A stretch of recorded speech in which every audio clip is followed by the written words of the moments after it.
আজকে আমরা দেখব কিভাবে কোনো প্রকার কোডিং এক্সপেরিয়েন্স ছাড়াই কাস্টমাইজেশনের মাধ্যমে আমরা কালার সোয়াচ দেখাতে পারি। এখানে এইরকম বাটন আকারে না, কালার অনুযায়ী আমরা যেরকম কোডিং করে কালার সোয়াচ তৈরি করছিলাম ঠিক সেভাবেই দেখাবো।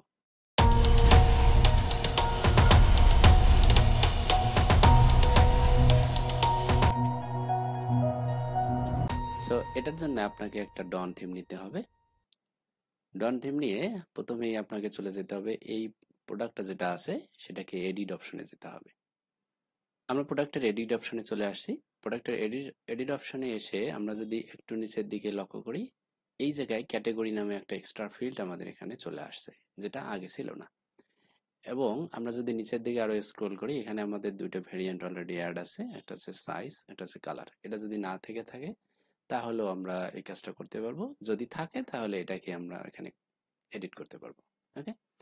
এবং সবার নিচের দিকে যদি আমরা আসি, এরকম একটা মেটাফিল্ড আমরা দেখতে পাচ্ছি, অটোমেটিক এখানে কালার মেটাফিল্ড এখানে অ্যাড হয়ে আছে। যদি আপনার এটা না থাকে তাহলে আশ্চর্য হওয়ার কিছু নাই, এইটা আমরা ইউজ করব না।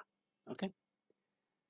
সো আমাদের প্রথম যেটা করতে হবে এই জায়গায় সেটা হচ্ছে এই ক্যাটাগরিটা সিলেক্ট করতে হবে। ক্যাটাগরিটা সিলেক্ট করতে হবে আহ, আপনার যে বিজনেস, আপনি যে প্রোডাক্টটা দিচ্ছেন সেই প্রোডাক্টের ক্যাটাগরি কি রকম হতে পারে সেইটার উপর ভিত্তি করে।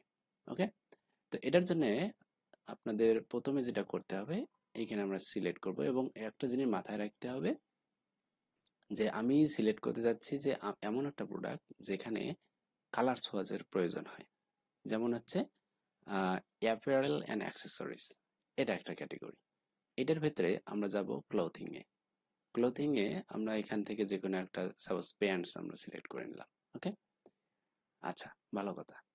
এবার যদি আমরা একটু নিচের দিকে আসি, আমরা কিছু জিনিস লক্ষ্য করব। যেমন হচ্ছে ক্যাটাগরি মেটাফিল্ড নামে কোনো কিছু এখানে ছিল না, সেটা অ্যাড হয়ে গেছে।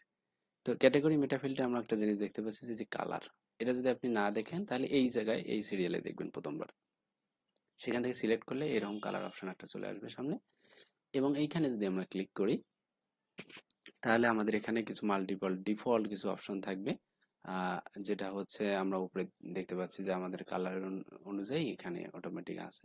আর যদি আপনার যদি যে কালার যদি এখানে না থেকে থাকে তাহলে আপনি কালারটাকে এই জায়গায় অ্যাড নিউ এন্ট্রিতে অ্যাড করতে পারবেন। সেখানে আপনি ইমেজও অ্যাড করতে পারবেন। ওকে। তো এটার জন্য আমরা শুধু কালার সোয়াচই বলতেছি না, আমরা যদি এখানে এই যে অ্যাড নিউ এন্ট্রিতে যদি ক্লিক করি তাহলে আমরা এখানে দেখতে পাবো যে ইমেজ এখান থেকে আমরা সিলেক্ট করতে পারবো। ওকে। এরপরে বেস কালার কোনটা হবে সেইটার ইমেজ হচ্ছে সেটা সেটা আমরা এখান থেকে দেখতে পাবো। ওকে। সেই ইমেজটা ওখানে মূলত দেখাবে। আচ্ছা, আমরা ইমেজের দিকে না যাই। সো এখানে যখন আমরা ক্লিক করতেছি তখন আমাদের কিছু কালার সাজেস্ট করতেছে, যেমন আমরা উপরে হোয়াইট, রেড, ব্লু, ব্ল্যাক এই কটা আমাদের আছে। আমরা চাইলে এই কটা আমরা সিলেক্ট করে নিতে পারি। তো আমরা এই কটা সিলেক্ট করে নিলাম। নেওয়ার পরে আমাদের যেটা করতে হবে, একটু উপরে যাইতে হবে। যেহেতু এখানে কালার একটা আমাদের অ্যাড করা আছে, সো আমরা এটাকে মডিফাই করব। এখানে যখন ক্লিক করব তখন এখানে সবার উপরে একটা কানেক্ট মেটাফিল্ড নামে একটা অপশন আমাদের এখানে দেখা যাচ্ছে। তো এখানে যখন আমরা ক্লিক করব, এখানে কানেক্ট মেটাফিল্ড আমরা কালার সাইজ এরকম জায়গায় এই মেটাফিল্ডগুলোর সঙ্গে অ্যাড করতে পারি। সো আমরা এখানে যেটা দরকার সেটা করব, এটা হচ্ছে কালার। এখানে যখন আমরা ক্লিক করলাম তখন নিচের যে কালারগুলো আমরা সিলেক্ট করছি সেই কালারগুলো মূলত এই জায়গায় চলে আসছে। এরপর এখানে আমরা ডান ক্লিক করব, তারপরে এটাকে সেভ দেব। সেভ হয়ে গেলে এই জায়গায় মূলত আমাদের আপাতত কাজ শেষ। এখানে আর কোনো কাজ নেই। আমরা সোজা চলে যাব কোথায়? কাস্টমাইজেশনে। প্রোডাক্ট যে টেমপ্লেটটা আছে সেখানে আসবো। প্রোডাক্ট টেমপ্লেটে এসে প্রোডাক্ট ইনফরমেশনের যে অপশনটা আমরা এখানে দেখতে পাচ্ছি সেইটার আন্ডারে ভেরিয়েন্ট পিকার নামে যে অপশনটা আছে এটাতে ক্লিক করব। এখানে ক্লিক করার পরে আমরা এই জায়গায় একটা ডাইনামিক অপশন দেখতে পাচ্ছি।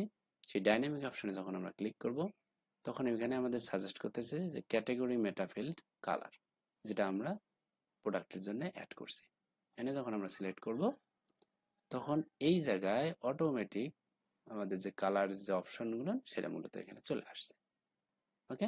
এখানে চাইলে আমরা শেপটা চেঞ্জ করতে পারি, স্কোয়ার করতে পারি, অথবা আমরা যদি এটা না চাই তাহলে না নিতে পারি। তো আমরা অবশ্যই এটা চাচ্ছি, আমরা স্কোয়ার অথবা সার্কেল আমরা সিলেক্ট করব। করার পরে এটা আমরা সেভ দেব। এরপরে এই জায়গায় যদি আমরা এটাকে রিলোড দিই তাহলে এটা আমাদের এখানে সেম ওয়েতে কাজ করবে। আমাদের এখানে বাটনের পরিবর্তে আমরা এখানে কালার সোর্সগুলো দেখতে পাচ্ছি। তো এইভাবে আমরা কোনো প্রকার কোডিং এক্সপিরিয়েন্স ছাড়াও আমাদের এরকম কালার সোর্স আমরা ইউজ করতে পারি। অবশ্যই সেটা হচ্ছে আপডেটেড থিম হতে হবে।